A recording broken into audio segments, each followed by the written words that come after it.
Hoje nós estamos aqui em São José dos Campos, que nós estamos fazendo uma vistoria aqui numa edificação que apresenta algumas manifestações patológicas. Eu vou mostrar aqui. Apresenta algumas manifestações patológicas e a gente vai precisar fazer o projeto de recuperação estrutural. E como envolve patologia de fundações, a gente vai fazer sondagem SPT para ver como é que está o solo. Então eu vou fazer 2 furos de sondagem, vou fazer um furo de sondagem aqui desse lado e lá do outro lado, para estudar o comportamento desse solo, para fazer um reforço aqui, incluindo um reforço de fundação para essa edificação que apresenta essas anomalias.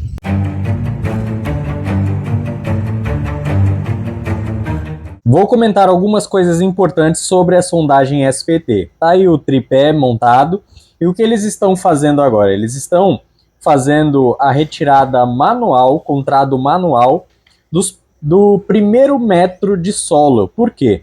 Porque na sondagem SPT nós não consideramos o primeiro metro de profundidade, ou seja, da cota inicial, da cota 0, até o primeiro metro de profundidade.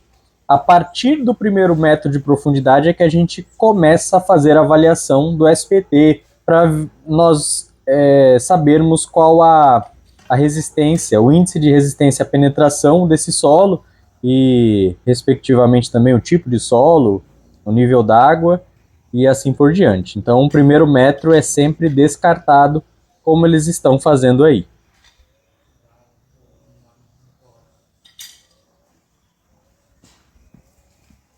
Iniciando o ensaio SPT, são feitas algumas marcações na haste de 15 em 15 centímetros. Então, o martelo que vocês estão vendo aí na tela é erguido a uma altura aproximadamente de 75 centímetros, sendo que o martelo possui 65 kg força de peso. E aí é contado quantos golpes são necessários para cravar 45 centímetros da haste. Claro que de 15 em 15, e aí o NSPT vai ser a soma dos 30 últimos centímetros.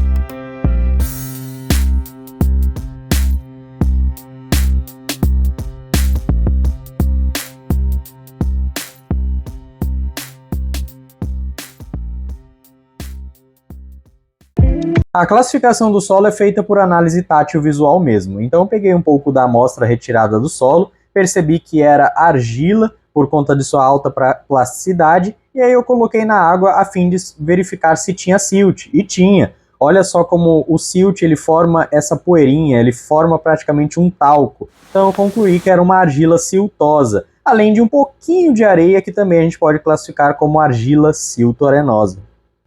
Bom, então eu já estou com o relatório de sondagem aqui em mãos. Eu vou comentar algumas coisas com vocês, as partes mais importantes do relatório de sondagem, como é que interpreta esse relatório de sondagem a partir do ensaio que eu mostrei anteriormente aqui na prática para você.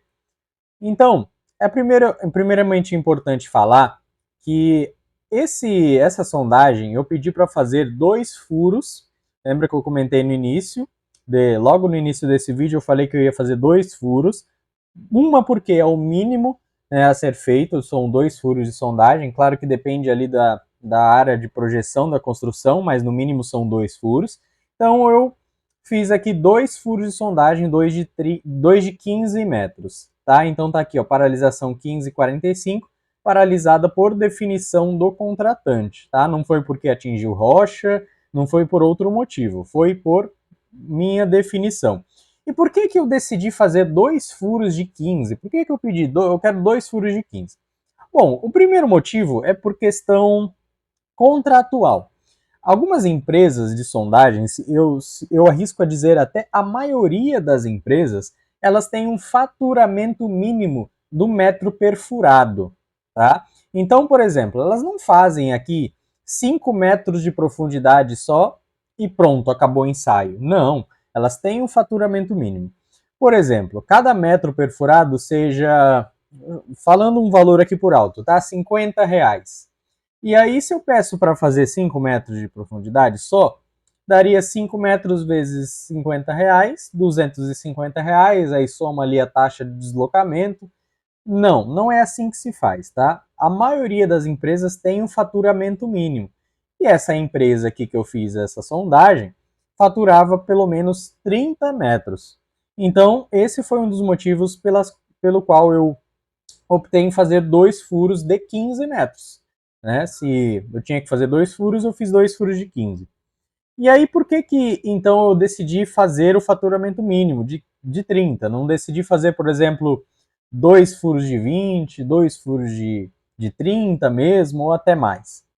Porque, primeiramente, a casa, como vocês viram ali, era uma edificação térrea, né? Uma edificação térrea e sem laje. Então as cargas elas são baixas. Logo, eu averiguei aqui o tipo de solo que não tem uma grande resistência, assim, é um solo mole, sim, mas as primeiras camadas de solo aqui, desde que a fundação fosse corretamente dimensionada, como nós iremos fazer, não iria ter problema, tá? E eu já vou comentar isso aqui com você também, porque a gente tem um solo mole, então a gente precisa tomar cuidado, tá? Mas aí eu decidi fazer para não precisar fazer uma estaca aqui a 15 metros de profundidade, talvez, ia depender das outras camadas aqui que eu preferi não continuar, tá? Então vamos lá. A primeira informação que a gente deve olhar no relatório de sondagem é o nível d'água, ok? Então o nível d'água aqui inicial foi de 4,5 metros, mas o que importa para a gente aqui, ó, 4,30 metros quando finalizou o ensaio, então o nível d'água aqui a gente pode adotar como 4,30 metros, ok? Então vai variar aí de região para região, tem região que com 1, 2 metros de profundidade já tem água, tem região aí que a gente nem encontra água, tem região que 8, 9 metros, então varia muito, tá? Olhando para esse lado de esquerdo aqui, a gente tem, então, o NSPT, que é o que importa para a gente. E aí eu falei também no início do vídeo que o primeiro metro ele é descartado. Então, da cota 0 até o primeiro metro de profundidade, a gente não faz estudo. Ele é retirado lá com um trado manual que vocês viram. A partir do primeiro metro de profundidade, a gente começa a estudar. Então, aqui no primeiro metro de profundidade, os 45 centímetros foram 2 golpes para os primeiros 15 centímetros, 2 golpes para os próximos 15 centímetros e 3 golpes para os próximos 15 centímetros. E aí eu também comentei que os primeiros 15 centímetros são sempre descartados. E aí a gente faz a soma dos 30 últimos centímetros. 2 mais 3 é igual a 5. E aí exatamente esse 5, que é o índice de resistência à penetração, ou NSPT, ou simplesmente SPT, do primeiro metro de profundidade.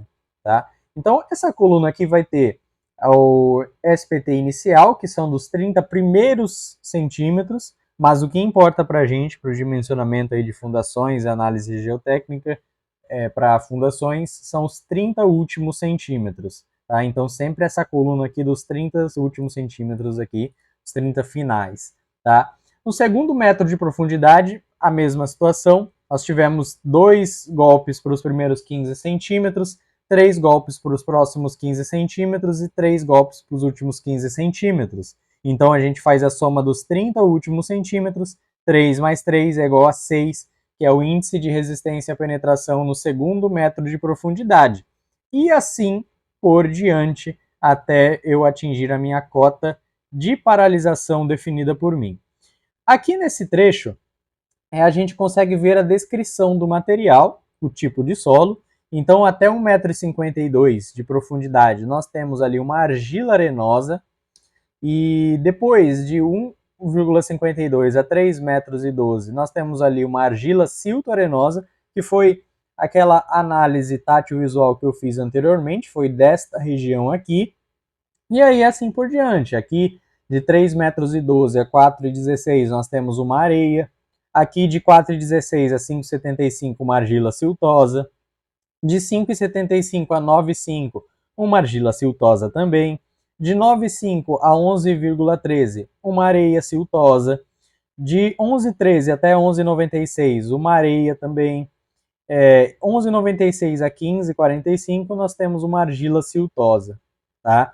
E que já vai ficando aqui, inclusive, com uma resistência um pouco maior, né? Uma resistência um pouco mais satisfatória. Por que eu não faço análise aqui se a cor do solo é marrom, se é verde, se é cinza?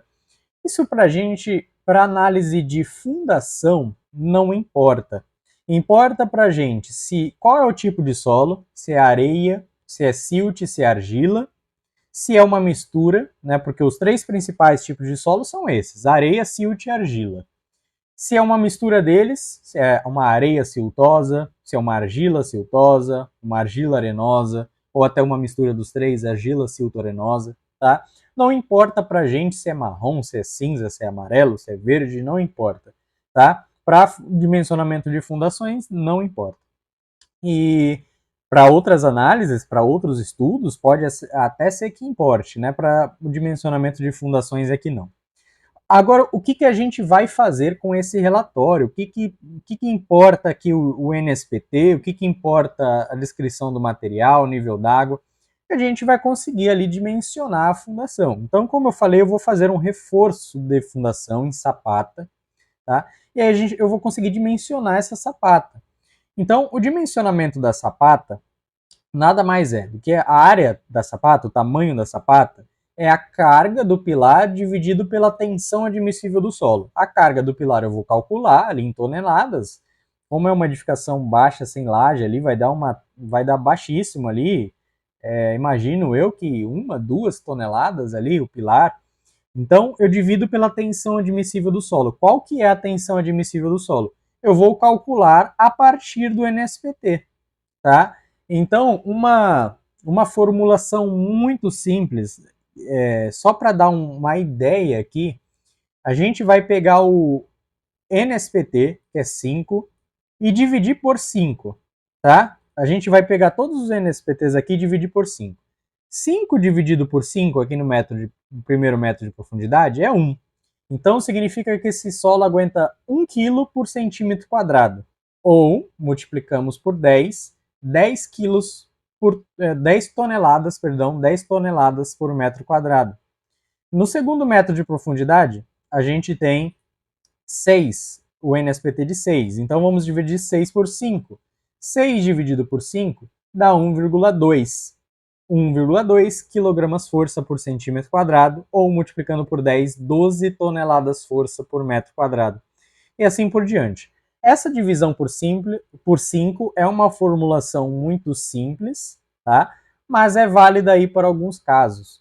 Eu não utilizo muito essa formulação, eu tenho um coeficiente ali para cada tipo de solo. Tá? Se for uma argila pura, eu pego o NSPT e divido por 4. Se for uma argila siltosa, eu pego o NSPT e divido por 5.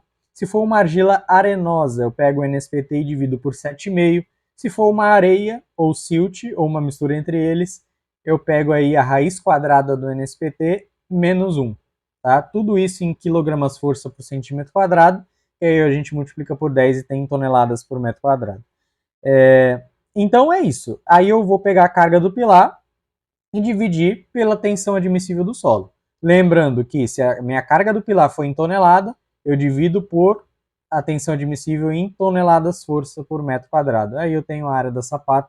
Mas eu estou falando isso aqui mostrando a tela, porque não é o intuito desse vídeo, tá? Eu falei aqui só do que importa pra gente. E aí o dimensionamento de fundação tem outros vídeos aqui no canal, tá? Então, é só para falar qual que é a importância aqui do NSPT, do tipo de solo, do nível d'água. Se o nível d'água estivesse muito elevado, talvez a gente não conseguiria fazer sapata, teria que fazer uma estaca. Então, é sempre muito importante essas 3 verificações. NSPT, tipo de solo e o nível d'água são as verificações mais importantes, tá? Lembrando que foram 2 furos de sondagem. O segundo furo aqui não variou muito, tá? É praticamente a mesma coisa que nós obtivemos aqui, mas é sempre importante a gente levar em consideração os 2 furos para a gente fazer a devida análise para o dimensionamento de fundações. Então é isso, espero que você tenha gostado do conteúdo de hoje. Convido você a conhecer o nosso projeto de consultoria. Se você está precisando de alguma ajuda na sua obra, seja de um furo em uma viga, de furo em uma laje, ou então qualquer outra coisa que você esteja precisando de uma ajuda de um técnico, entre em contato conosco. O link do formulário de preenchimento da consultoria está aqui na descrição. Preencha lá e a gente vai te auxiliar da melhor forma possível do que você está precisando aí, de algum problema, de alguma patologia, ou de execução de obra, de projeto, enfim. O que você estiver precisando, entre em contato com a gente e a gente vai dar um jeito de te ajudar. Convido você também a seguir-nos lá na nossa página do Instagram, @rvconstruções e perícias, para você acompanhar um pouco mais de perto os nossos trabalhos diários, acompanhar também na RVCast, que é o podcast próprio, aqui da empresa, disponível no Spotify e no YouTube. E não se esqueça de se inscrever aqui no nosso canal, isso é muito importante pra gente, bem como deixar o like aqui no vídeo se você curtiu, se fez sentido para você, se te ajudou de alguma forma, e também deixar o seu comentário aqui, ok? Então, muito obrigado por nos acompanhar e nos vemos em breve.